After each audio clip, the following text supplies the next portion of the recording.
Hello dear students, welcome to the RS academy AKTU. मैं लोकेंद्र कुमार आपको पढ़ा रहा हूँ फंडामेंटल ऑफ इलेक्ट्रिकल इंजीनियरिंग और आज हम आपके लिए लेके आए हैं यूनिट नंबर 4 का वन शॉट वीडियो।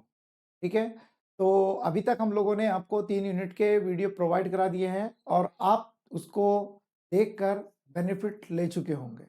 अगर आपने अभी तक नहीं देखे हैं तो आप यूट्यूब पर आरएस एकेडमी एकेटीयू के चैनल पर जाकर इसको देख सकते हैं।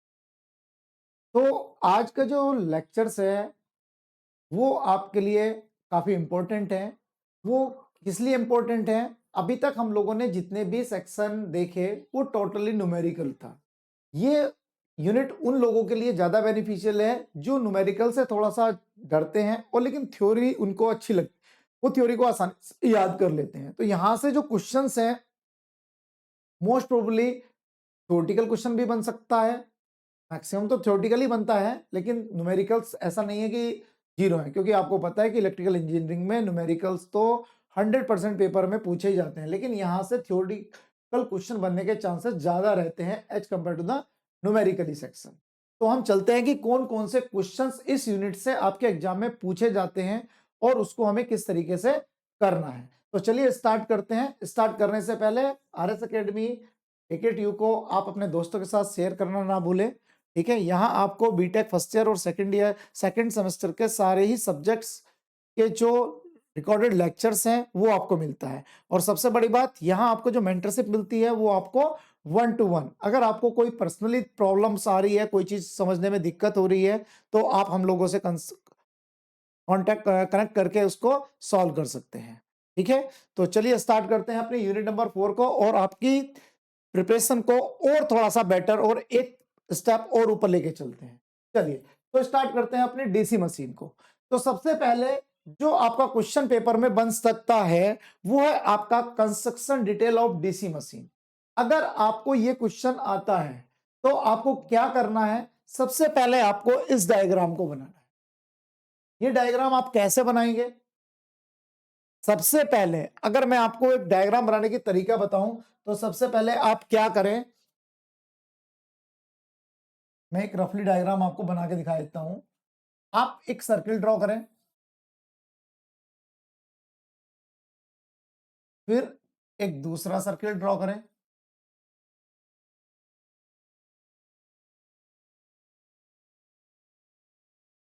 यहां आपको 4 लाइन इस तरीके से ड्रॉ करनी है।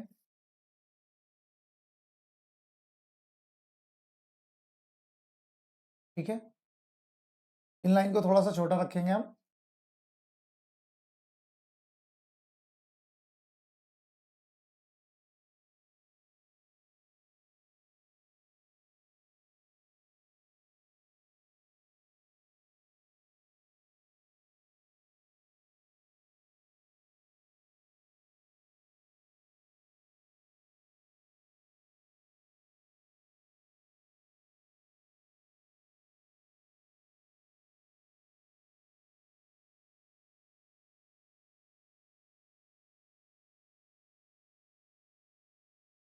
इस तरीके से आपने पोल दिखा दिए।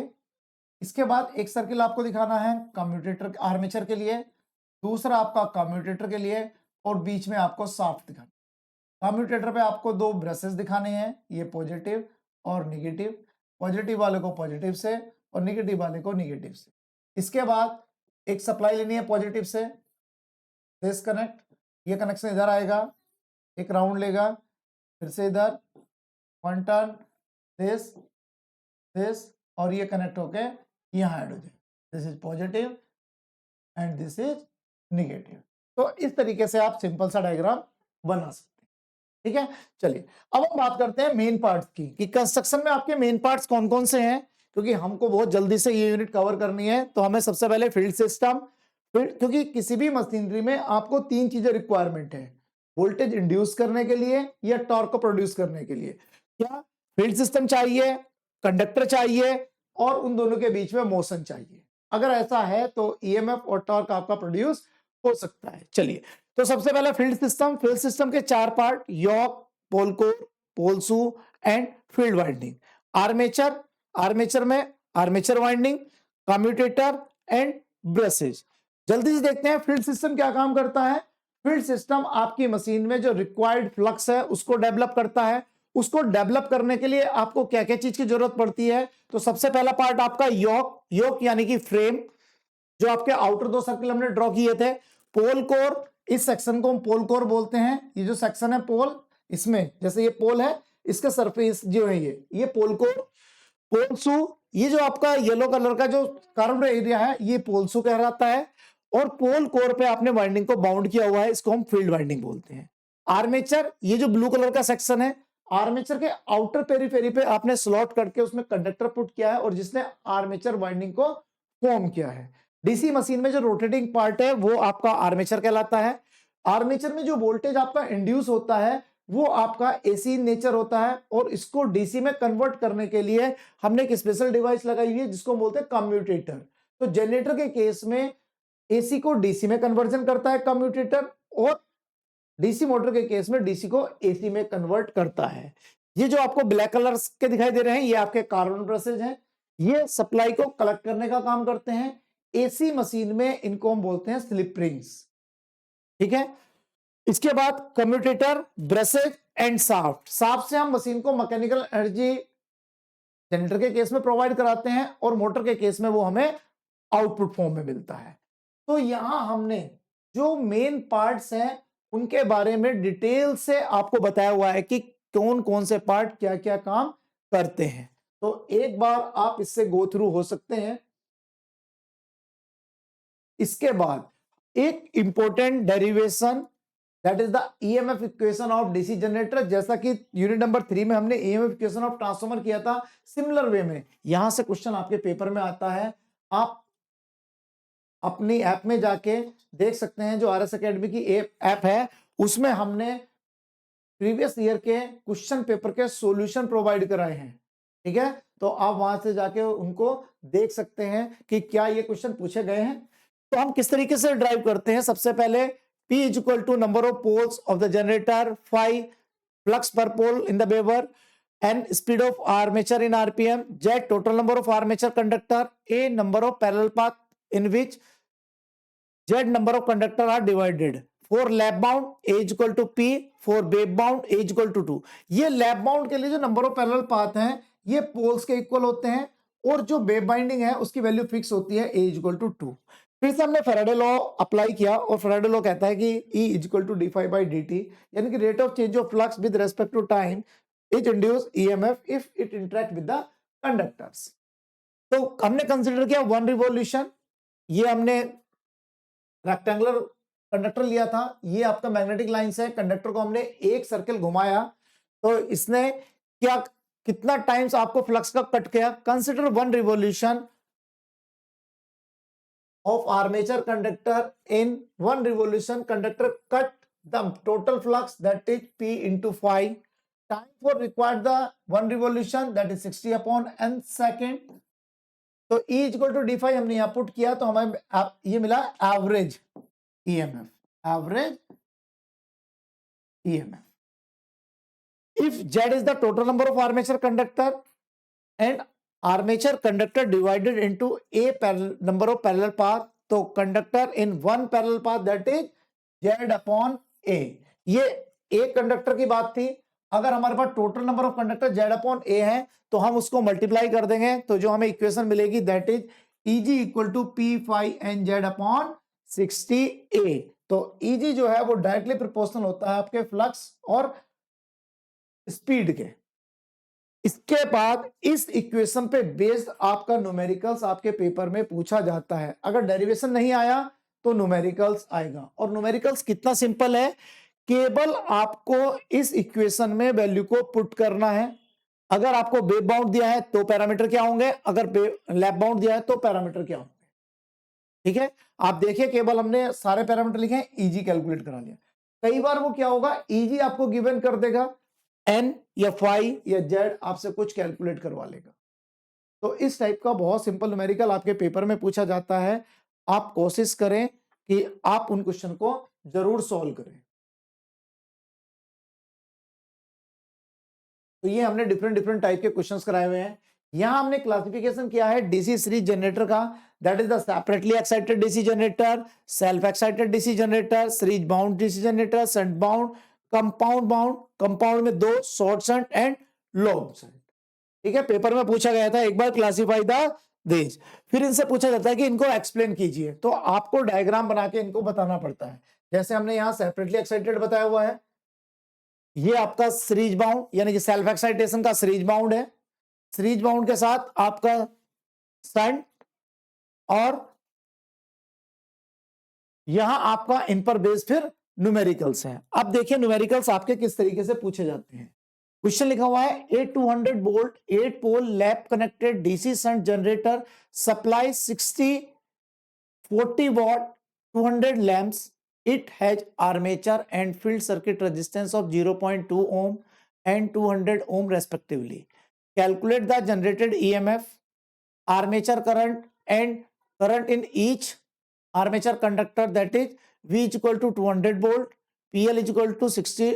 अब देखिए ये PL, एक क्वेश्चन बच्चे ने पूछा था कि ये सर 60 कहां से आया, तो 60 कहां से आया, हमें लैंप दिए हुए हैं 60।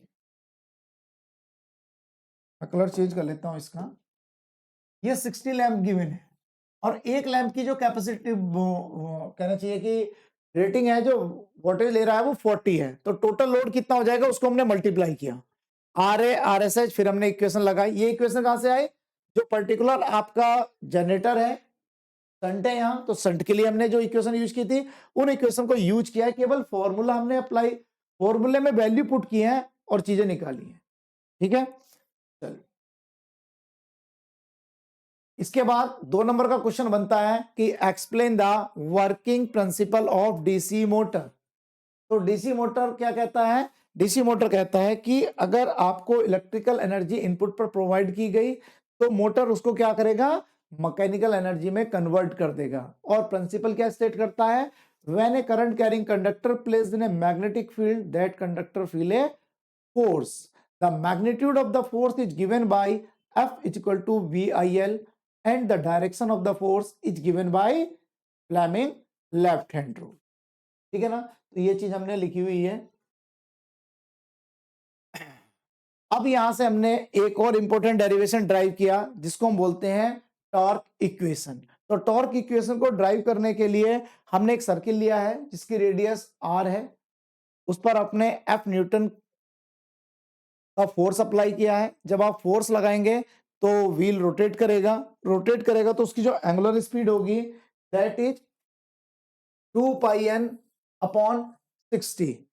Work done in 1 revolution, W is equal to F into distance travel in 1 revolution, F into 2 pi r। कितने डिस्टेंस ट्रेवल करेगा, यानी सर्किल है, सर्किल जब रोटेट करेगा तो उसकी सर्कमफ्रेंस जितनी होगी उतनी ही डिस्टेंस वो ट्रेवल करेगा, और सर्किल की सर्कमफ्रेंस होती है 2 पाई f r, वो 2 पाई r। तो यहां से हमने निकाला पावर डेवलप, तो पावर डेवलप होती है वर्क डन अपॉन टाइम, तो that is F into 2 pi r into time 60 upon n। तो यहां से हमारे पास आ गया F into r into 2 pi n upon 60। तो P is equal to T into omega. तो T जो है आपका वो टॉर्क है, ठीक है, और हम मान लेते हैं कि जो हमारा ग्रॉस टॉर्क है उसको हमने TA है, तो ये T को हमने रिप्लेस कर दिया TA से। इसके बाद हमने gross mechanical power develop in armature, कितनी मैकेनिकल पावर डेवलप हुई in term of electrical power, तो हमने लिखा EB इंटू IA। EB आपका क्या है, मोटर के केस में जो बैक EMF होता है वो इंड्यूस्ड EMF है, ये आपका आर्मेचर करंट। तो ये दोनों इक्वेशन आपने इक्वेट किए, और इक्वेट करने के बाद यहां से आपने TA की वैल्यू कैलकुलेट की, तो TA की जो वैल्यू कैलकुलेट होके आई that is 0.1595 IA into PZ upon A। ठीक है जी, तो ये वैल्यू आ जाती है। यहां से अगर आप टॉर्क की प्रोपोर्शनलिटी देखेंगे तो TA प्रोपोर्शनल 5 इंटू IA। तो ये आपका इंपॉर्टेंट डेरिवेशन है, ये आपको जरूर करना है। ठीक है, अगर आप इसमें और डीप में जाना चाहते हैं, ठीक है, तो आप इनके न्यूमेरिकल्स भी कर सकते हैं। अभी दिखाएंगे कि जो दो न्यूमेरिकल्स हमने कराए हुए हैं, जो हमारे रिकॉर्डेड लेक्चर्स हैं, आप उसमें जाके देख सकते हैं। तो back EMF of DC motor, back EMF कहते हैं when armature start rotating it cut the main flux, so an EMF is induced in armature which oppose the supply voltage. This induced EMF is known as the back EMF.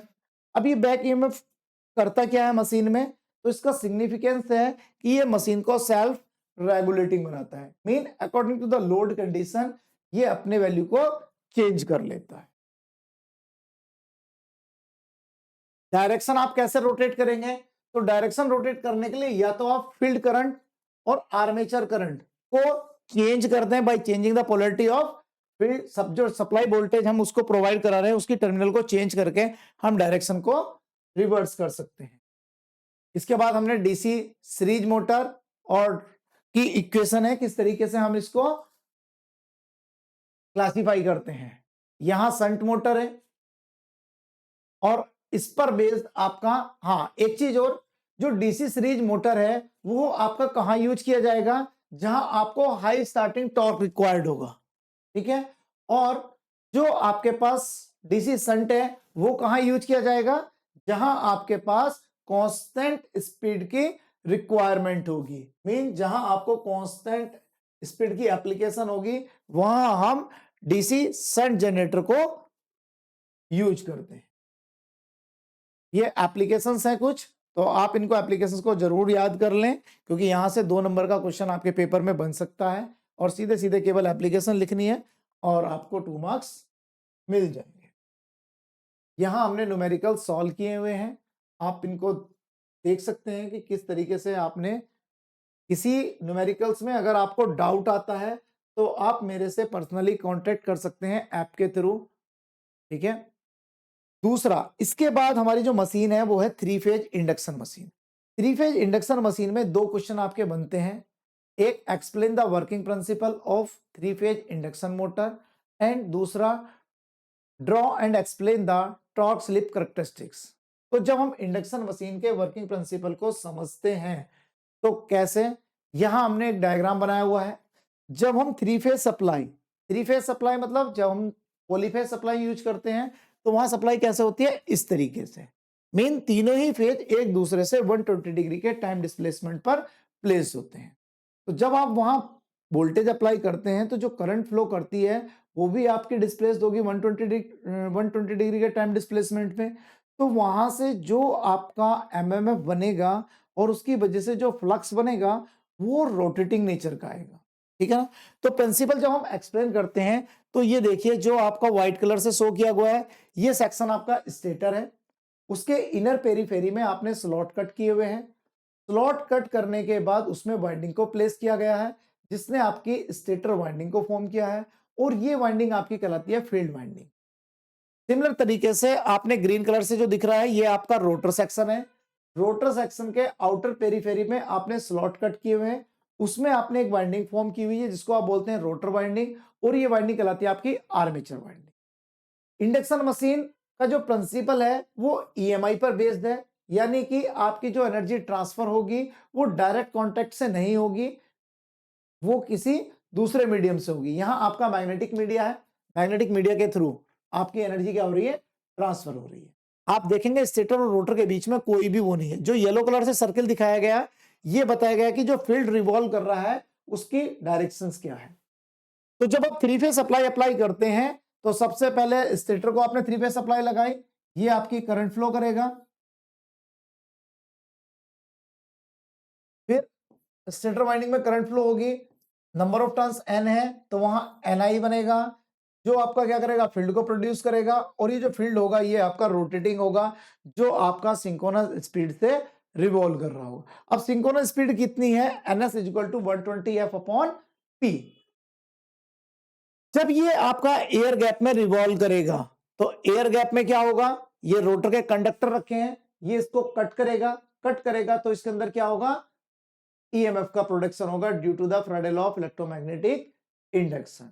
अगर ये rotor circuit जो है ये end ring से short circuited है तो इसमें current flow करेगा और when current carrying conductor place in a magnetic field that conductor feel a force, इस पर एक पर्टिकुलर डायरेक्शन में फोर्स लगेगा और ये अपनी एक्सेस पे रोटेट करने के लिए फ्री है तो ये क्या करना स्टार्ट कर देगा, रोटेट करना स्टार्ट कर देगा और मशीन आपकी स्टार्ट हो जाएगी। इसलिए हम कहते हैं कि 3 फेज इंडक्शन मशीन आपकी सेल्फ स्टार्ट होती है। यहां हमें दो चीज समझने की जरूरत है कि हमारे पास जो पार्ट्स हैं वो स्टेटर है और रोटर है। स्टेटर की स्पीड 0 है, लेकिन स्टेटर में जो इंड्यूस जो आपका फील्ड प्रोड्यूस हुआ है उसकी जो स्पीड है वो आपकी सिंक्रोनस है।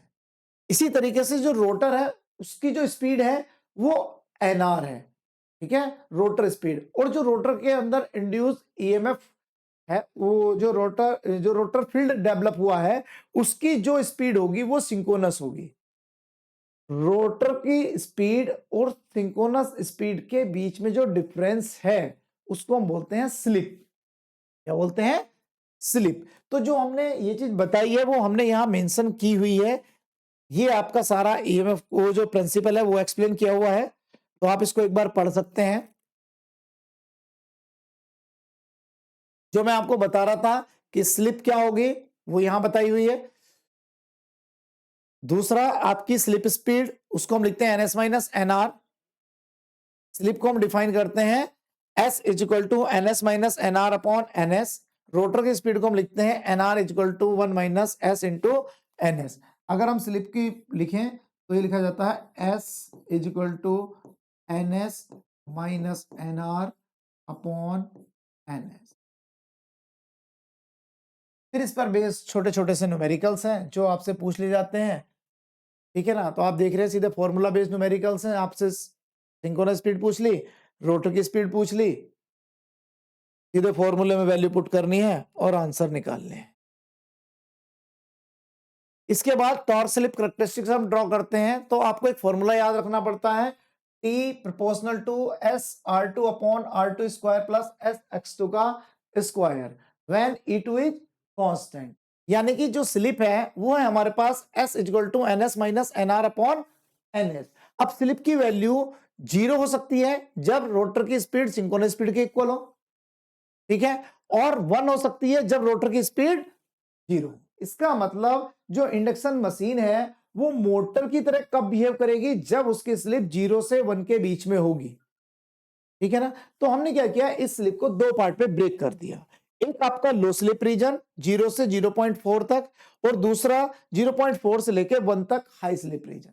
लो स्लिप रीजन के केस में टॉर्क जो होता है वो स्लिप के डायरेक्टली प्रोपोर्शनल होता है, इसलिए ये कर्व आपका स्ट्रेट लाइन में है और इसको स्टेबल रीजन बोलते हैं। हाई स्लिप रीजन में टॉर्क जो होता है वो स्लिप के इनवर्सली प्रोपोर्शनल होता है, इसको इसलिए हम अनस्टेबल रीजन बोलते हैं, ठीक है। फिर हम मशीन के लिए फुल जो हमारी इंडक्शन मशीन है वो किस किस मोड में काम करती है उसको स्लिप के अकॉर्डिंग हमने एक्सप्लेन किया हुआ है। 0 से 1 के बीच में मोटरिंग एक्शन, 0 से लेस देन अगर स्पीड होगी तो आपकी जनरेटिंग, और अगर वो 1 से ग्रेटर देन होगी तो ब्रेकिंग मोड। ये आपके डिफरेंट डिफरेंट वो एक्सप्लेन है, आप इसको पढ़ सकते हैं। इसके बाद आपका क्या है, working principle of single phase induction machine. दूसरा क्वेश्चन यहां से पूछा जाता है कि एक्सप्लेन कीजिए कि सिंगल फेज इंडक्शन मशीन आपकी सेल्फ स्टार्ट होती है या नहीं, अगर नहीं होती है तो क्यों नहीं होती है, उसको समझाइए, ठीक है ना। दूसरा क्वेश्चन आपका इसी का पूछा जाता है कि आप डबल रिवॉल्विंग फील्ड थ्योरी की मदद से इसको समझाइए कि क्यों single phase induction machine self start नहीं होती है, उसके स्टार्टिंग मेथड लिखिए और उनको एक्सप्लेन कीजिए।